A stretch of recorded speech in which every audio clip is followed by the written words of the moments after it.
Welcome into Words with Wallace. I'm your host, Nick Wallace, coming at you. It is Tuesday, April 15th, and the 2024-2025 NBA regular season has come to an end. And for that reason, today on this podcast, we are going to be going through all of my NBA awards picks. I've been doing an annual NBA awards show for a few years now, going through all of the regular season awards, giving my vote if I were to actually have a vote on these awards, who I believe is deserving of them, as well as the all defensive teams, the all rookie teams, and the all NBA teams. So again, I am publicly endorsing these guys for what it's worth before the ballots are due for those folks that actually have a vote and need to submit those later this week. So going to be a fun exercise, pretty straightforward. We'll get into all the NBA awards in just a bit.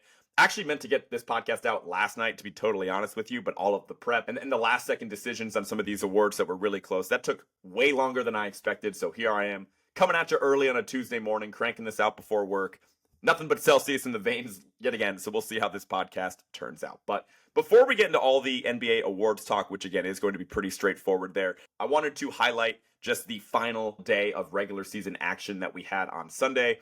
All 30 NBA teams played, so we had 15 different games going basically simultaneously, and of course up against what was a really fun Masters as well. So I'd imagine a lot of you guys were not watching the NBA on Sunday and can't really blame you, because really we only had one game that was remotely entertaining, and that was Clippers at Warriors. We kind of knew that was going to be the game to watch going in. I kind of flagged that on my podcast on Thursday, like, hey, if all else fails, if everything in the East is locked up, really the only game that we know both teams are going to have a real incentive to win is going to be Clippers at Warriors, and the game really did not disappoint. The Clippers have been unbelievable lately, and it's probably on me for not showing them more love before this, because they definitely were on my radar, but didn't really think it was worth it to do like a whole Clippers episode or anything like that. But they're actually 13-2 in their final 15 games in the regular season. Meanwhile, the Warriors, it's been pretty well documented at this point that they've been a entirely different team with Jimmy Butler, going 23-7 in the games with Jimmy so far. And frankly, this game was a game of the year candidate. It was super close,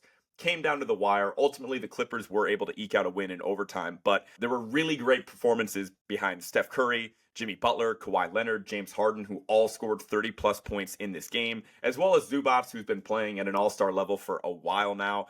And I felt like this game, there were a couple different storylines to hit on, but I think like the highs and lows of Steph Curry were on full display. I mean, overall, he was amazing in this game, as he usually is.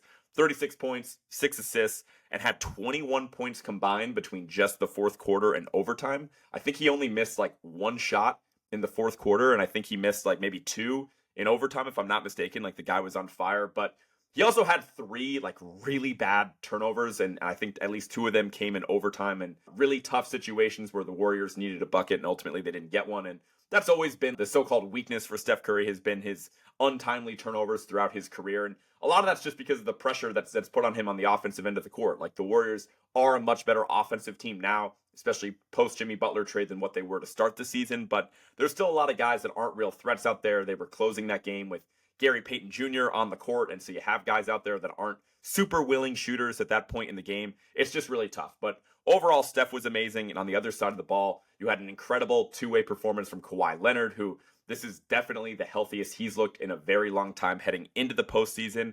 But I think the real winner of this game, if I were to pick one individual player, it has to be James Harden, right? I think he finished the game with like 39 points. He actually had 12 of the 13 Clippers overtime points all came from James Harden. Had a few threes, was able to get to the line a few times as well. And ultimately the game boiled down to the Warriors being down 2 with, I want to say, like 20-something seconds left. They swung the ball around, got the ball to Gary Payton, who had a nice dime to Draymond Green on the low block.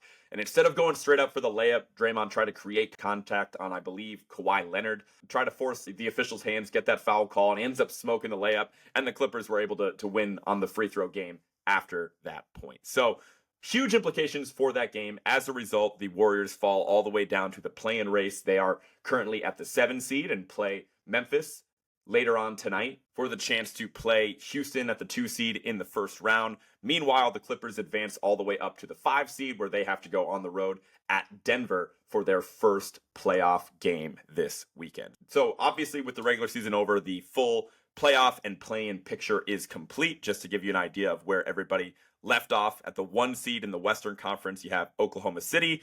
At the 2 seed, you have the Houston Rockets. At the 3 seed in the Western Conference, you have the Los Angeles Lakers, who will be playing the 6 seed Minnesota Timberwolves. And at the 4 seed in the Western Conference, like we just mentioned, you'll have the Denver Nuggets facing off against the Los Angeles Clippers. Meanwhile, in the Eastern playoffs, you have the Cavs at the 1 seed, the Celtics at the 2 seed.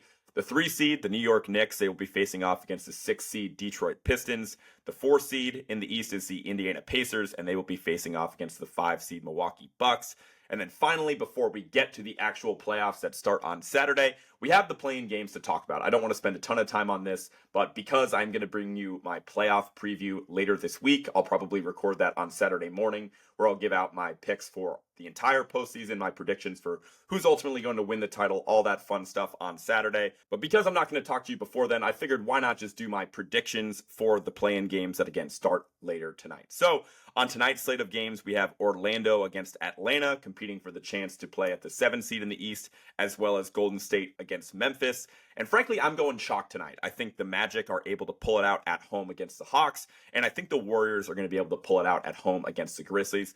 Steph is 0-3 in his career in the play-in. He's never advanced through the play-in to actually make the NBA playoffs, so that's kind of worth noting to see if Steph and the Golden State Warriors can get that monkey off their back. But I think with the way Memphis is trending right now, they really should have no problem taking care of business, and I just feel like Orlando is, believe it or not, actually a healthier team over Atlanta at this point in time. They have 2 guys that they're proven that they are able to go to at the end of the game, so feel confident with the matchups being chalk tonight. As we move forward to the games on Wednesday, tomorrow night, we have Chicago versus Miami and Dallas versus Sacramento. I'm picking the Bulls to beat the Heat at home. I think the Bulls are just playing better basketball right now, so I think they're going to be able to beat the Heat. And then I have the Dallas Mavericks upsetting the Sacramento Kings on the road. I just am a little bit more scared of Dallas in an individual game matchup right now. I think they're an overall more talented team, despite the fact that they don't have a ton of time playing together. They're still not 100% healthy, but I think with what AD is going to be able to give them, I think they're going to be able to beat the Kings. And finally, the play-in games on Friday, that would make it where Chicago would be playing the Hawks and Dallas would be playing Memphis. And I'm going with more upsets right there. I think Chicago is the second best team to come out of the East play-in race. I think they're going to beat Atlanta right now. The Bulls have sneaky been playing really good basketball, and I think ultimately they'll be able to secure that 8 seed. And I'm taking Dallas over Memphis. I mean, that one might be a bit of a stretch because Memphis has been a much better team all year long, but I just don't like Memphis all that much between the coaching change, a recent injury to Jalen Wells, which we'll talk more about as we get deeper into this podcast, and the fact that Dallas has gotten a lot healthier as of late. Give me the local team. I'll take Dallas over Memphis, and then Dallas gets the opportunity to get blown out by OKC in round 1.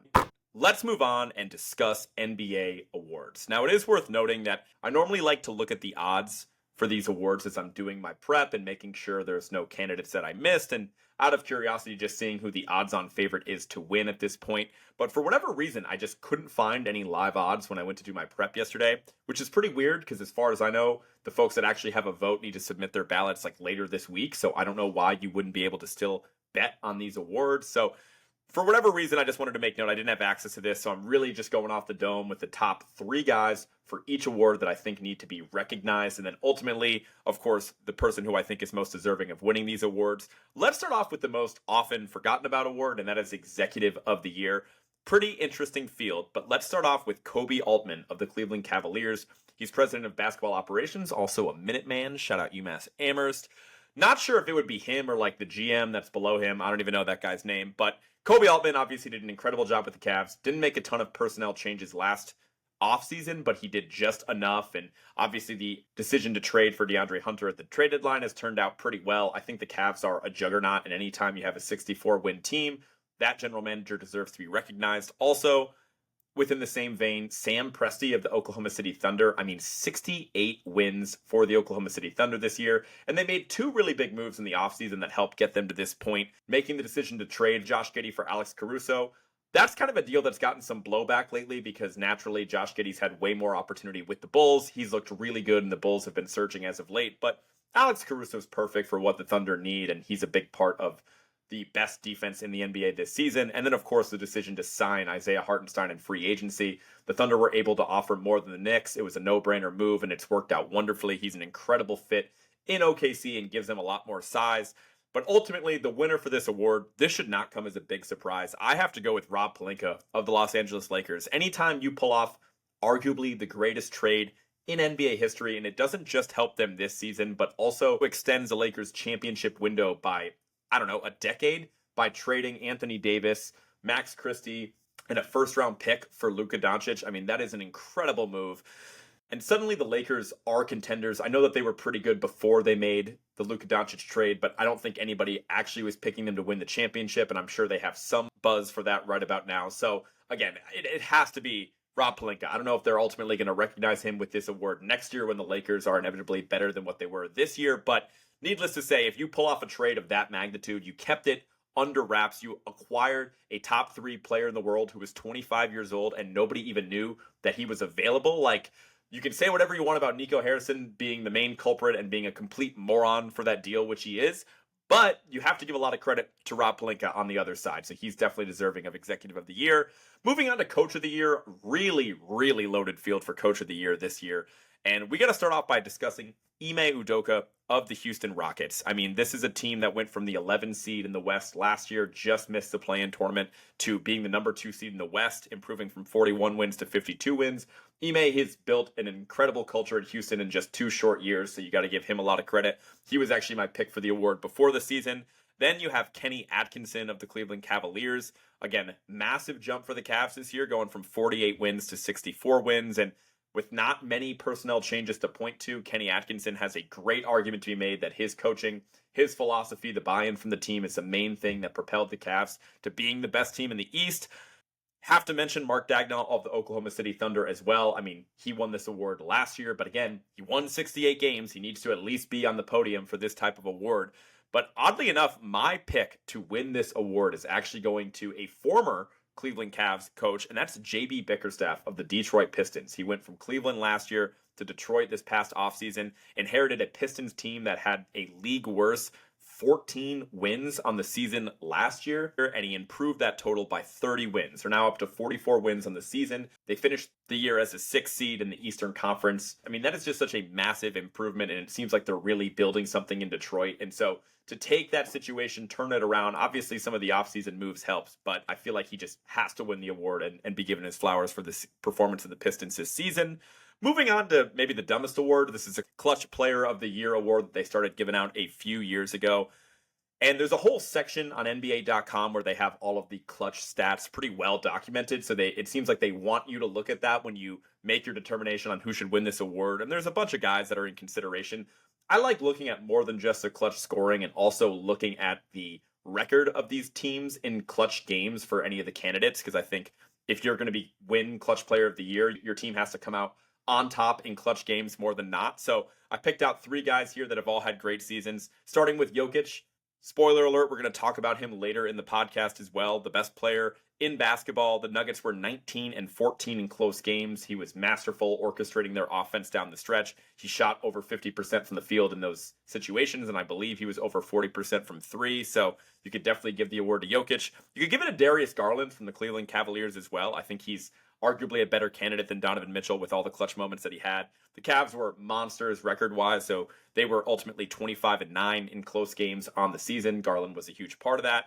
But ultimately, I landed on Jalen Brunson. The Knicks were 17-11 in clutch games. And again, just like Garland and Jokic, Jalen Brunson shot over 50% from the field in clutch situations. He also led all those guys in total clutch points. And so I just feel like Jalen Brunson, he's going to have the ball at the end of a close game for the Knicks. He was the engine and the best player on a really competitive Knicks team. I feel like he's deserving of winning the award, but if it goes to any of those 3 guys, I won't be too upset. Next, keeping it moving to 6th Man of the Year, and this was a really interesting field for the award as well. I want to start off by talking about Ty Jerome. I just recently learned that he might not be eligible for this award because he didn't reach 20 minutes played in enough games, which I didn't realize with a threshold. And so kind of unique, but I think he's the 3rd most deserving of this award anyway. So I'm just going to talk about him here. Obviously, he's behind arguably the best backcourt in the NBA, behind Mitchell, behind Darius Garland, but he was still super productive for the Cavs this year. Ty Jerome averaged 13 points per game, 3 rebounds, and 3 assists, and he was super efficient despite really taking tough shots. He's a smaller guard. He's a pretty bad athlete by NBA standards, yet he still shot 52% from the field and 44% from 3.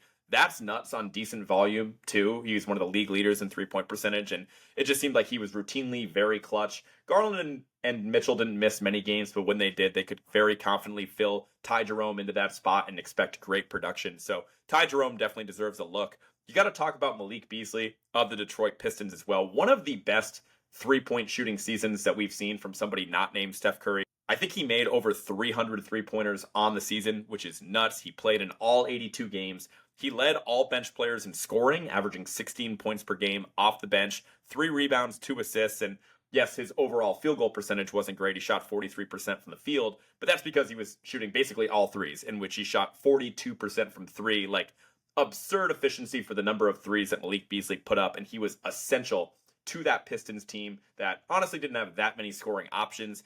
And then you, of course, got to recognize Peyton Pritchard as well. Playing 80 games for the Celtics this year, he averaged 14 points per game, 4 rebounds, just under 4 assists, 47% from the field, and a great three-point shooter in his own right, shooting 41% from 3. And so if I had to pick one of these guys to win the award, I'm actually going to zag a little bit. I got to go with Malik Beasley of the Detroit Pistons. Obviously, I watched the Celtics more than any other team, so maybe I'm a little too close to the situation, but I feel like a lot of Pritchard's numbers were buoyed by the games in which he filled in for guys like Drew Holiday or Jaylen Brown when they missed games and immediately took on an expanded role. And he kind of beat up on bad teams a little bit, I got to admit. Like, he had like another 35-point game against the Charlotte Hornets in the final game of the regular season on Sunday. He had like a 40-point game against the Blazers like a couple months ago when him and Derek White both went nuts from 3. Like, I love Pritchard, but I just felt like in those close games or games that the Celtics lost against like the Oklahoma City Thunder or the Cleveland Cavaliers, Pritchard really wasn't a big contributor in that game, and he was also a part of just an overall loaded second unit for the Celtics. I mean, Sam Hauser was incredible. Luke Cornett, the advanced metrics love him. He's been incredible for the Celtics this year. So I just couldn't quite get there with Pritchard. And although I think he's a better player overall than Malik Beasley, what Malik Beasley did for the Detroit Pistons was amazing. Like, they desperately needed his perimeter shooting. He was just a way better version of Tim Hardaway Jr. that would come off the bench and shoot threes at such an efficient clip. They really needed all 16 of his points per game. And I think he was just more important to what the Pistons did rather than what Pritchard was to the Celtics. The Pistons had a decent second unit too with Ron Holland and Isaiah Stewart and stuff like that, but Beasley was the offensive spark that team desperately needed, and I think he had more big performances, and so I think ultimately he's deserving of winning Sixth Man of the Year. Let's move on to an award that pisses me off really more than any other, and that's the Most Improved Player Award. Feels like every year we try to like push some player that was already on the track to becoming a superstar to winning this award. This year's really no different, and so I have 3 candidates here that I think could be deserving, but one that really stands above the rest. Starting off with Christian Braun, I think he's had a really awesome year for Denver. Last season, obviously coming off the bench. Then in the offseason, they decide to let KCP walk to Orlando in free agency. Christian Braun is thrust into a starting role, and his points per game improves from 7 points a game to 15 points per game as a starter. And he's been awesome on both ends of the court. He really plays well alongside Jokic and has been a really important part of a Nuggets team that's already really thin to begin with. So even though Denver isn't in the best spot, as I sit here and record on April 15th, they'd be a lot worse off if Christian Braun didn't pan out the way that he did. Another great candidate is Ivica Zubac from the Clippers. This is a guy who's already 28 years old, and it's pretty rare to see somebody in contention to win this award this late into their career, but he improved from 12 points per game all the way up to 17 points per game, and I feel like across the board, Zubac is kind of considered like a top 5 center right now, and even that might be downplaying how great he's been this year. He's in the conversation for Defensive Player of the Year as well. He's an anchor to one of the league's best defense. He clears the glass really unlike any other center in the NBA, and he's a great hub on offense who's in production on that end of the court as far as scoring the ball, improved from 12 points per game last year to 17 points per game. So I feel like everybody's opinion on Zubac has changed for the better. And then finally, my pick to win this award, hands down, has to be Dyson Daniels of the Atlanta Hawks. Obviously, he was an important part of the DeJounte Murray trade that sent him from being buried in the rotation in New Orleans last year to starting alongside Trae Young in Atlanta. If you look at his scoring, it went up significantly from 6 points per game all the way up to 14 points per game. He's had the most steals in a season since Gary Payton, like 30 years ago at this point in time, the most steals in a season this century, averaging 3 steals per game. So not only is he like a first team all defense type of guy, but he's improved greatly on the offensive end of the court. He's a great secondary playmaker for the Hawks.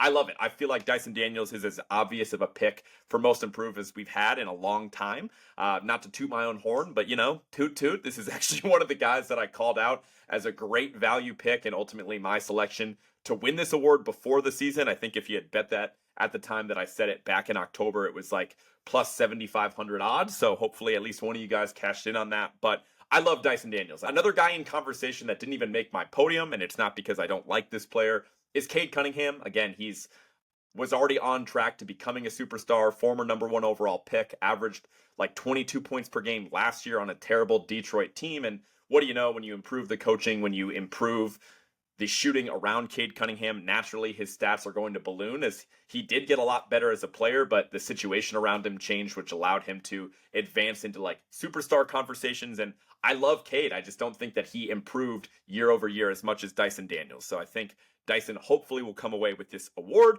Let's keep it pushing to Rookie of the Year. And I know that this was a widely considered to be a really weak draft class coming in, but I think we have 3 guys here who definitely are deserving of at least consideration for the award. Starting off in Memphis with Jalen Wells, not the rookie that a lot of people were anticipating winning the award heading into the season. I think Zach Edey was the odds-on favorite to win Rookie of the Year back in October, but Jalen Wells unexpectedly was drafted in the second round and ended up starting 74 of a possible 79 games for the Grizzlies, immediately stepping in as a great three-point shooter, but not just that, arguably the team's best on-ball perimeter defender, which is pretty crazy for a Memphis team that's been pretty good at churning out those guys over the years.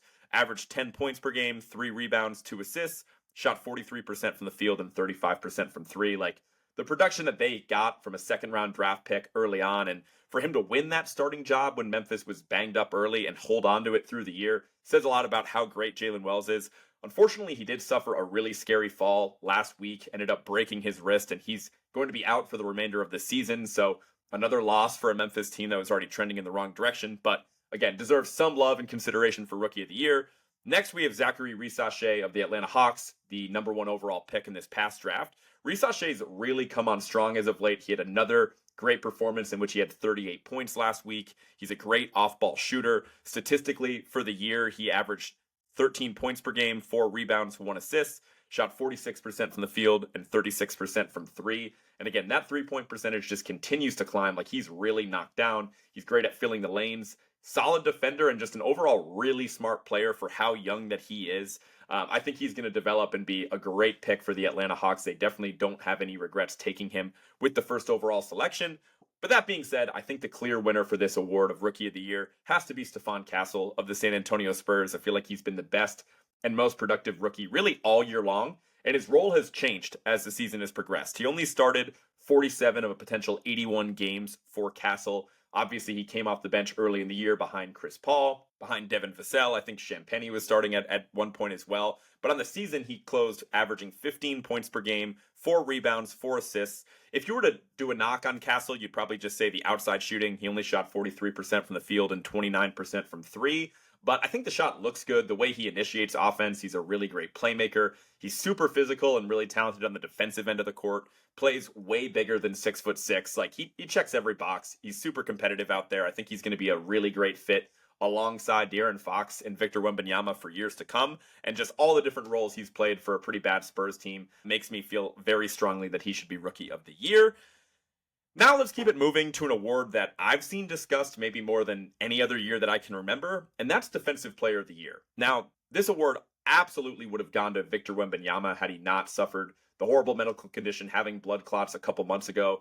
That's kept Victor Wembanyama below the 65-game threshold that he needed to hit in order to be considered for these awards. Really, all these awards, you need to reach that 65-game threshold, besides like the rookie awards, I believe. And so now it's wide open. We got guys campaigning for this award. A lot of people feel strongly that this should go one way or the other. This was not an easy decision for me, but I at least wanted to highlight 4 guys that I'd consider in the mix. And we got to start off with Lu Dort and the Oklahoma City Thunder, right? The Thunder have been the best defense all year long. They've been first in defensive rating. And it's actually a historic defensive rating at that. This is like the best defensive rating we've seen in quite some time. Lou Dort averages 1 steal per game and only half a block per game, but I think Lou Dort is widely considered like the best perimeter defender in the NBA. At least this season he was. He was constantly getting the assignment of the other team's best player night in, night out, and just routinely threw superstar players off their game. He's only like 6'3", maybe 6'4", but he's so stout. He's really strong. He really gets under people's skin and pisses them off. And if you were to pick the most valuable defender on a lights out Thunder defense, I think it has to be Lou Dort. So he deserves consideration. A guy that's been very prominently featured in the media lately, as always, Draymond Green of the Golden State Warriors deserves consideration as well. As far as counting stats, he averages 1.5 steals per game and a block per game. And really, the defense of Golden State has turned it on as of late. Obviously, acquiring Jimmy Butler at the trade deadline helps, but Draymond is just so essential to what Golden State does in the defensive end of the court all year long, whether he's starting at the center position, whether he's getting switched on the other team's best offensive threat. Like, he can do so many things. You even saw it on full display on Sunday when Jimmy Butler was struggling to guard Kawhi Leonard. They switched Draymond Green onto him and he fared a little bit better. Like, he's still so versatile. He gets away with a lot of stuff. It seems like he's officiated differently, but he's still the foundation of Golden State's defensive identity and definitely deserves to be in the mix. Another guy, we just talked about him, Dyson Daniels. Again, 3 steals per game, the most steals in a season in like 30 years. Also average 0.7 blocks per game. The knock on Dyson Daniels is like, although he really racks up steals and he's a phenomenal defender, he's not really like in the Lou Dort type where he's just going to guard the other team's best player every single night and just eliminate them. A lot of those steals are from his insane wingspan and his ability to play passing lanes. Like, I just think he's more of a team defender than he is like an individual defender. And that's kind of a tough sell when you're looking at the Hawks and they're only ranked as like 18th best in terms of defensive rating. Like, they're a below average defensive team, which has been the case for Atlanta many years in a row now. So it's a little bit tough for me to support Dyson Daniels, but he's at least worth mentioning. And then finally, you have Evan Mobley. I think he's a lot of people's pick for this award, especially since Wemby went down. 1.6 blocks per game, 1 steal per game. He's a great rim protector, but he can also slide out and defend on the perimeter. He can help make up for the lack of size in Cleveland's backcourt, make up for the defensive shortcomings of Darius Garland and Donovan Mitchell. So I think he deserves consideration. Cleveland is 8th in defensive rating. And it kind of pains me to say this. If I had to pick one of these 4 guys, I kind of have to hop on the train and say that Draymond Green is probably deserving of winning only his 2nd career Defensive Player of the Year award. I know I don't love it. I don't love that people feel like he outwardly campaigned on the awards, and you can look at like the odds on this award and how it shifted and how quickly Draymond became like a very heavy favorite, and talked about how media outlets like ESPN supported him and enabled him to make that push, and some people are saying it's fixed. I don't really buy into all that. Like, I see why people would come to those conclusions, but I do think Draymond's deserving, man. Like, Golden State is an awesome team defense. Yes, they ratcheted it up after the Jimmy trade, but they have been an above average defense all year long. And Draymond is the key cog of that. They did not get consistent production from any of their other so-called bigs. Like, to start the year was Trace Jackson Davis, and then they experimented with Quentin Post. But Draymond, whatever role they ask him to play, he steps up. He's their identity. He's still their tough guy. I think he instills fear in a lot of teams that they face. And so if I had to pick one of these guys who had the best defensive season and contributed the most to their team, I'd say it has to be Draymond Green. All right, let's move on and talk about the biggest award, NBA MVP for the 2024-2025 NBA season. You guys know the candidates by now. It's really a 2-horse race, but let's first show some love to the 3rd guy on the podium, and this is where I went with Giannis. He should be the 3rd guy on most people's ballots. Giannis had an incredible year. I feel like it's one of those things you're going to look back in like 10 years and wonder how he only got 2 MVPs in 19 and 20, despite putting up ridiculous stats for like the better part of a decade now. And you could honestly make the argument that this was Giannis's best season. Played in 67 games, 30 points per game, 12 rebounds, 7 assists, 60% from the field for the season is crazy efficient. Kind of removed the 3-point shooting from his game, shot only 22% from 3, but don't take much stock in that because he attempted less than a 3 per game on the season. He improved his mid-range shooting a lot. It was a really great defensive year for Giannis, especially with Brook Lopez slowing down a little bit as far as a rim protector and Giannis just being the engine for the Bucks on both sides of the court. A somewhat turbulent season for the Bucks and dealing with injuries and a Chris Middleton trade, all that stuff. Giannis was as steady as ever. So a lot of love to Giannis. I think at one point in the season, you could make the argument that Tatum should have been the 3rd guy in this conversation, maybe from like January to March. You had Tatum in that spot, but the recent success that the Bucks have had without Damian Lillard, I think they're like 8-1 or something crazy in the recent stretch of games without Dame, which is really impressive when you take into account how thin the Bucks are to begin with. Like Giannis closed the season really, really well, and in other years definitely would win the MVP with this type of stats and on that type of team, but realistically there were just two other guys that are more deserving of the award this year. And now let's talk about the main two guys, and let's start with Shai Gilgeous-Alexander and the Oklahoma City Thunder. Statistically, he played in 76 games, averaged 33 points per game, led the league in scoring, 5 rebounds, 6 assists, 52% from the field, and 38% from three. Shai was arguably the most consistent player in the NBA all year long for the league's best team. And despite the fact that we all love the Thunder, incredibly talented roster there, he's really the only guy that can truly create his own offense at a high level. Like Jalen Williams, it comes and goes. And despite the Thunder, again, being very deep, they were dealing with injuries all year long. Hartenstein missed a ton of games. Chet missed a ton of games.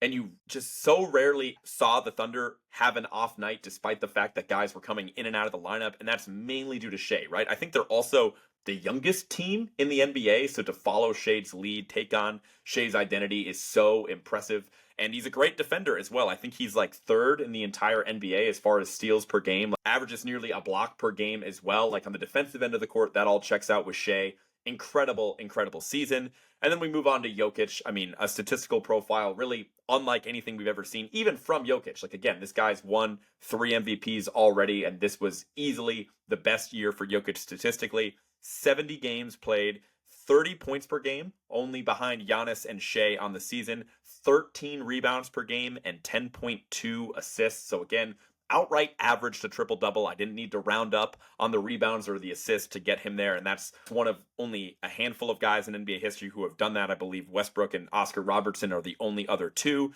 Jokic was mega efficient like he always is, shooting 58% from the field and 42% from three.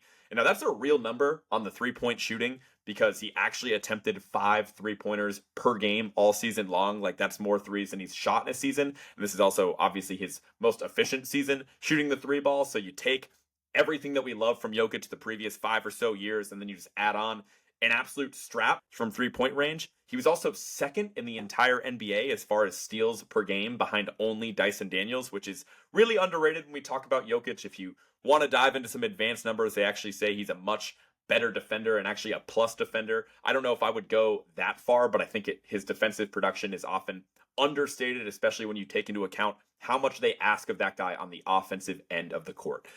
And all that considered, the best argument for Shai is being the best player on the best team, which is an outright reason for anyone to be considered MVP, let alone when you have a season as impressive as Shai's, leading the league in scoring, being an incredible defender, being the leader of the youngest team in the NBA. Like that is absolutely deserving of consideration for MVP on its own. But I think there's two other core arguments for MVP.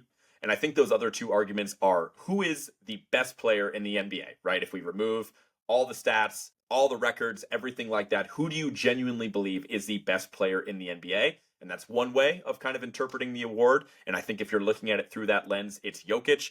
And then also, if you're looking at it through the lens of who is truly the most valuable player to their specific team, I just think that Jokic is more valuable to the Nuggets than Shai is to the Thunder. And it's really close because both guys are exceedingly valuable and both teams are significantly worse off without those players on the roster.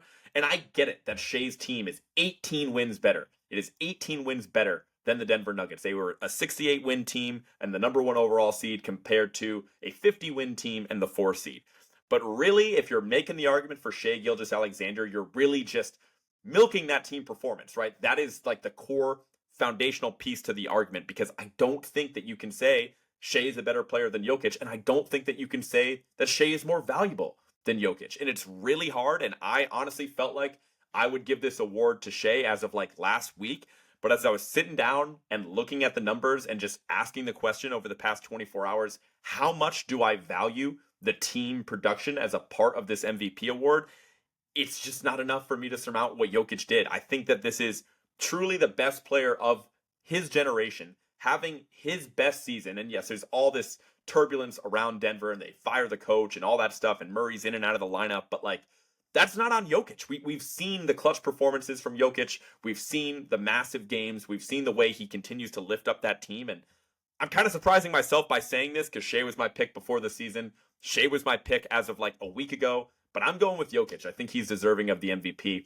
It's super close. I really don't care which one of these guys gets it, right? I think if it's Shea, I'm not going to be upset. If it's Jokic, I'm not going to be like totally over the moon thrilled about it. I'm going to feel bad for the Thunder fans and the Shea fans out there.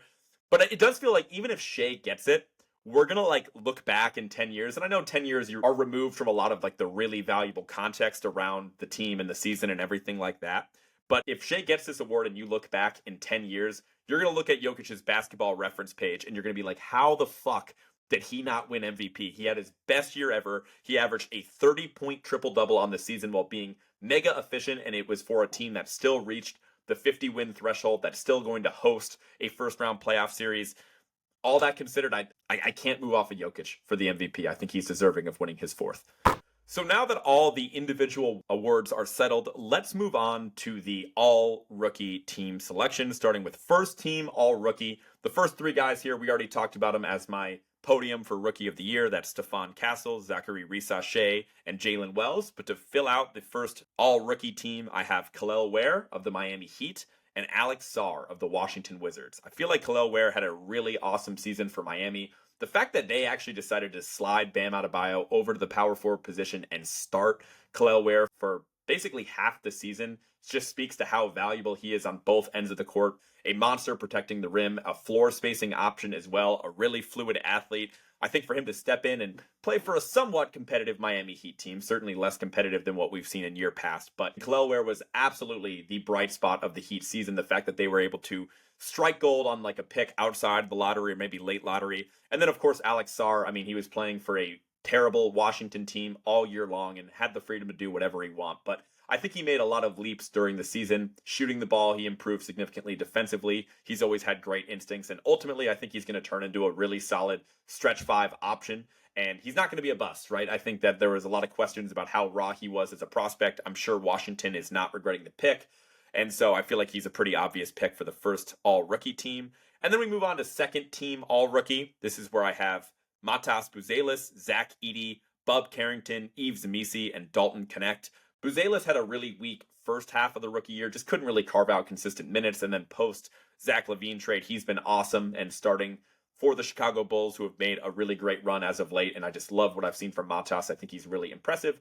And I do take more stock in like the post All-Star numbers than what I do the pre All-Star numbers as far as the rookies go. I think it's important to consider how the rookies' roles changed as the season progressed. Zach Edey, I mean, it's a pretty obvious fit. He's been the starting five for Memphis for most of the season at this point in time. You know, some matchups are big Edey games where he's able to put up like a 20-10 game or maybe like a 15-15 game and have a bunch of blocks. Other games, he kind of gets played off the court. But we had a pretty good idea of what Zach Edey was going to be during the NBA draft, and he certainly did not disappoint. I think he's a really unique piece for a Memphis team and was immediately pretty productive protecting the rim and clearing the glass.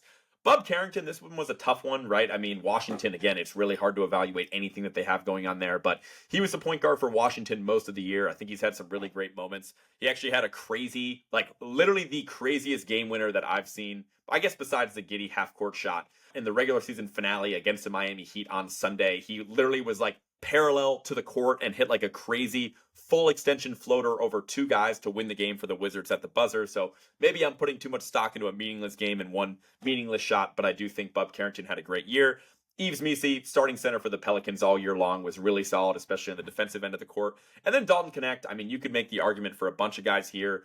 You know, Isaiah Collier, another Jazz guy, Filipowski, Keyshawn George, another Wizards guy. I mean, there's a bunch of guys in consideration for this award, but I think Dalton Knecht is the right answer because unlike Matas Buzelis, I mean, he had a really strong early part of the season, and lately he's fallen out of the rotation a bit for the Lakers, but also the Lakers are a contending team, right? Like, it's hard for me to hold that against a rookie. To expect him to get big minutes on a contending team right away is a tall ask, and the fact that Dalton Knecht's shooting and scoring ability immediately translated, I think he was more impressive than any of the other rookies in consideration for that spot on the season. Next, we have the all-defense teams, and this is such a tough exercise, man. It just depends on what you value. As a reminder, these teams are all like positionless, so you could have 5 centers, you could have 5 guards, it really doesn't matter. So I'm just trying to list like the 10 best defenders in the NBA in some sort of order.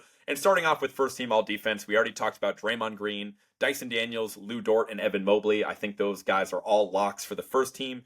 The fifth spot, I think there's some leeway there. Personally, I'm going to go with Amen Thompson. I just think he is such a phenomenal athlete. He gives you so much effort on the defensive end of the court, and he's not just a guy that can disrupt the other team's best player, but he's also just a defensive playmaker with how many steals and blocks and the way he plays lanes. Like how many plays he makes on that end of the court are really, really rare, and he's been awesome for the Rockets all year long. And his signature performance was being the head of a snake of a Rockets team that held Steph Curry to just 3 points last week, which is crazy and a real concern for Golden State as they look to potentially match up with Houston depending on how they fare against Memphis tonight.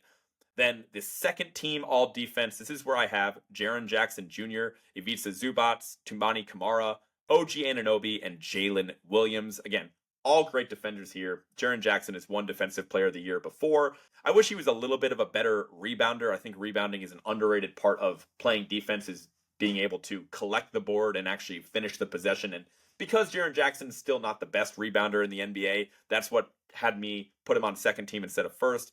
Zubac, we talked about a little bit, the defensive anchor of one of the league's best defenses. I think the Clippers were like third as far as defensive rating. Toumani Camara was one of the best on-ball defenders all year long for Portland, and when they had their nice little run where they won like nearly 10 games in a row, Camara was a big part of that. OG Anunoby, the best perimeter defender for the Knicks this year, just so physical, improved his offensive game a lot as well, and I think OG is always in consideration to make one of these teams. And then finally, Jalen Williams, I wanted to get another Thunder player in there. His energy, his ability to play lanes, block shots, I mean, he's incredible, and really the second best perimeter defender on the Oklahoma City Thunder, and that's still worthy of a second team selection, all defense, in my opinion. And then just some honorable mention guys. I guess this would be like the third team all defense, which I really do hope at some point the NBA puts together because there's so many guys in consideration for these teams every year. I have Bam Adebayo, Jaden McDaniels, Derek White, Chris Dunn, and Rudy Gobert. So they deserve to be considered, and if anybody has those guys for second team or even first team all defense, I'm not going to get too upset with it. And then the final awards to discuss, let's go through my all NBA teams. Starting with first team all NBA, I think the first four guys on this list are absolute locks. Obviously, all the guys we discussed as far as MVP candidates. Shai Gilgeous-Alexander, Nikola Jokic, Giannis, and Jason Tatum are mega locks in some order. And then the fifth spot on the first team all NBA is where you can start to build your own opinions. And I feel like I'm zagging a little bit here. I haven't seen too many people have this guy for the fifth spot, but I'm pretty confident that this spot should go to Stephen Curry. I think with the way that Steph closed the season, it really showed that there just was not enough support around Steph to start the year. They trade for Jimmy Butler. They get really improved production from guys like Brandon Podziemski and Moses Moody, and then suddenly the floor spacing opens up again, and Steph shows just how dangerous he can be. He has a 56-point game against the Magic. He has a 52-point game against the Grizzlies. The Warriors make a huge run, and yes, his candidacy would be a lot stronger if they just won one more game down the stretch, whether it was that Clippers game and the ball bounces their way, or Draymond makes that layup and sends it into double overtime. Who knows what can happen? Or Harrison Barnes having a crazy revenge game in which he hit 6 threes in the game winner against the Golden State Warriors, which was a really horrible loss for the Spurs to beat the Warriors at that point in the season. Like, if Steph was on a top 4 seed, or, he was on a 50-win team or whatever, his candidacy would be stronger. But Steph just had such an amazing year, and if you compare his stats to other guys in consideration for the fifth spot, like Jalen Brunson or Donovan Mitchell or even Anthony Edwards, like Steph's stats aren't far off, or they're actually better than a few of those guys. So I just feel like Steph is easily the best player of that bunch. So I think he's deserving of being on first team All-NBA. Then we move to the second team All-NBA, and this is where I'm pretty lucky. This is where it's positionless because I have 5 guys that really don't make sense as one cohesive lineup, but I feel really strongly that this is like a perfect second team All-NBA. Obviously, you can make the argument for any of these guys having that spot over Steph, but on second team All-NBA, this is where I have Donovan Mitchell, LeBron James, Anthony Edwards, Jalen Brunson, and Cade Cunningham. Donovan Mitchell is probably the one most people will be upset about for leaving him off the first team All-NBA just because of how good the Cavs were all year long. They were a 64-win team, number 1 seed in the Eastern Conference. They were great. They weren't historically great. I mean, they were a really fantastic team, but I feel like with them finishing 4 wins below the Thunder and slowing down toward the end of the year, that reduced Donovan Mitchell's candidacy to the point where I didn't feel like he was a lock for first team All-NBA. I didn't feel like I had to shoehorn a Cav in there because they no longer had like a historically great season. And his counting stats are all down across the board. That's a testament to him buying in and sacrificing a little for the good of the team. But I think Cleveland had 3 All-Stars for a reason, right? It wasn't just Donovan Mitchell. It was also Evan Mobley. It was also Darius Garland. It was a great supporting cast. So just because the Cavs are a really good team, I don't feel the need to have Mitchell on first team All-NBA, but he's well deserving of second. LeBron, he had an awesome year, especially with the injuries to Anthony Davis. And obviously they trade for Luka Doncic, and LeBron is still so consistent, finds a way to adjust to playing off the ball a little bit more. Really no surprise he's deserving of second team All-NBA. Anthony Edwards, an incredible two-way player, the best season of his career yet. Obviously, it was somewhat of a disappointing season for the Minnesota Timberwolves, but the load that he was asked to take on post-Towns trade, there's really no question he's deserving of this spot. Jalen Brunson just snuck in there, played in exactly 65 games on the year, but was the best player for a really competitive Knicks team. Also, a guy that's going to be in the conversation for clutch player of the year. You know who's going to be handling the ball at the end of a close game for the Knicks, and Brunson is the engine to that team and that offense. And then finally, Cade Cunningham. If you want to make arguments for other guys in that spot, I get it. But I just think Cade was incredible for a Detroit Pistons team that had the biggest improvement as far as total wins in recent memory. He is absolutely a superstar player. While he's not most improved player, in my opinion, he's definitely an All-NBA level talent and will be on these teams for years to come. Just an incredible scorer, an incredible playmaker. It's really fun to see what he's developed into. And then finally, third team All-NBA. Really tough decisions to be made here, but I settled on Karl-Anthony Towns, Evan Mobley, James Harden, Tyrese Halliburton, and Jalen Williams. I think Towns and Mobley, like those guys, I don't need to go into too much detail on. I think they're kind of like consensus locks for one of these teams. I mean, a lot of guys might have Towns or Mobley higher than some of the guys I said for second All-NBA, but since it's no longer positionless, I don't feel the need to like jam a front court player onto my second team All-NBA. And I think Cade and Brunson and Ant had better seasons than those two bigs, but Towns and Mobley were great in their own right. It gets pretty interesting once we get down to James Harden, but he was actually like kind of a lock for me for these teams. Like he wasn't even my last cut. I mean, James Harden very quietly had his best season since like the 2019-2020 season, which was like his final full year in Houston in which he averaged like 34 points per game. I think he was still like 2 years removed from the MVP at that point in time. But Harden was so consistent for a Clippers team all year. And obviously the Clippers team that we're seeing now that's been dominant as of late, they were not that way all year long. They would be a lot higher than the 5 seed, but he really steadied the ship when they were without Kawhi Leonard, when they were without guys like Norm Powell for large stretches of the season. And for what they paid him in the offseason, like a 2-year, $70 million deal, and for him to just play in damn near every game, be the engine of the offense, and finish the year averaging 23 points per game, 6 rebounds, and 9 assists, like, yes, he turned the ball over like 4 times per game because he's asked to do so much. And yes, the efficiency with Harden is never that great. Only shot 41% from the field and 35% from 3, but he still gets to the line a ton. He's so consistent. It actually feels like he's trending upward as we get late into the season, which I love to see. So yeah, Harden's absolutely a lock for third team All-NBA in my opinion. Then we have Tyrese Halliburton, a guy that publicly I've not been a big fan of. He started the year really slow. Pascal Siakam was the best Indiana Pacer for the first half of the season. I had Siakam on my All-Star team, and I didn't even have Tyrese Halliburton, so pretty rare to see a guy I did not have on the list for All-Star make an All-NBA team, but he met the 65-game threshold. He ended up averaging 19 points per game on the season, as well as 9 assists, nearly 4 rebounds per game, and of course the turnovers with Halliburton are always so impressive. Only averaged like 1 turnover a game, so you look at that assist to turnover ratio and it's insane. And again, he's played his best basketball of the year to close. If you look at the post All-Star numbers, he's been a monster, and that's why Indiana has climbed up the standings a little bit. They're all the way up at the 4 seed in the Eastern Conference, and Halliburton's the biggest reason why, and the best player on a 50-win team. So I got to call a spade and say that Halliburton is deserving of this spot. And then finally, my last All-NBA spot on third team, Jalen Williams. We talked about him a little bit in consideration for second team All-Defense. On the year, he averaged 22 points per game, 5 rebounds, 5 assists, and was pretty efficient shooting as well. Just a monster two-way player, the most consistent guy on the Thunder, not named Shai Gilgeous-Alexander. He played in 69 games, and mainly because he was a part of a 68-win team, deserves to have this spot on third team All-NBA. And so if I were to make a fourth team All-NBA or go through some notable snubs and guys that I considered for those final 2 spots, I definitely took a close look at Şengün. It hurts not having a Rocket on this team, despite them winning 52 games, despite them being all the way up at the 2 seed in the Western Conference. But I think it was a well-rounded effort from a lot of guys in the Rockets. Like, you could even make an argument for Jalen Green and guys like Amen Thompson, who were incredible within their own right. I just didn't want to force a Rocket on there, so couldn't quite get there with Şengün.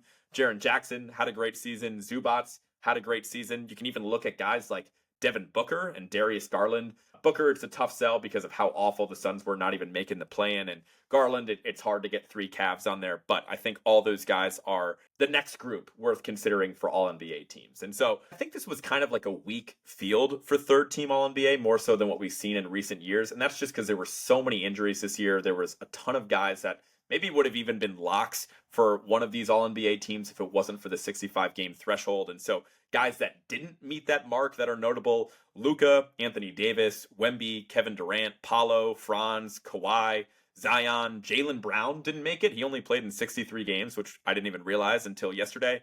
Ja Morant, Kyrie Irving, Dame Lillard, all those guys could have definitely been in consideration. And I probably would have picked nearly all those guys over maybe Tyrese Halliburton and Jalen Williams. But, that threshold is there for a reason. And so I don't feel bad about giving guys like Tyrese Halliburton and Jalen Williams some shine. That does it for this podcast. This pod always ends up being way longer than I'd like it to be, so apologies for rambling a little bit there. But let me just go through all of my awards, and then I'll get out of here. So Executive of the Year, Rob Pelinka of the Lakers. Coach of the Year, J.B. Bickerstaff of the Pistons. Clutch Player of the Year, Jalen Brunson. Sixth Man, Malik Beasley. Most Improved, Dyson Daniels. Rookie of the Year, Stephon Castle. Defensive Player of the Year, Draymond Green, and MVP, Nikola Jokic. So that's going to do it for this podcast. I will be back hopefully on Saturday morning is when I'll record and post my playoff preview, giving all of my predictions and ultimately my pick to win the NBA Finals. And hopefully I'll get that up right before all of the games start on Saturday. Again, it's a super fun weekend in the NBA. The first weekend of the playoffs, you have like a million different games going on because there's 8 different first round series. So looking forward to like nonstop action for the first week. And then it slows down a little bit as we get into round 2. But should be a lot of fun. Hopefully I'm able to bring you a guest on that preview podcast as well. But before I let you go, be sure to follow @Words with Wallace on everything. That includes Spotify, Apple Music, wherever you get your podcasts. Also support @Words with Wallace on social media, on YouTube, Twitter, Instagram, Facebook, and TikTok.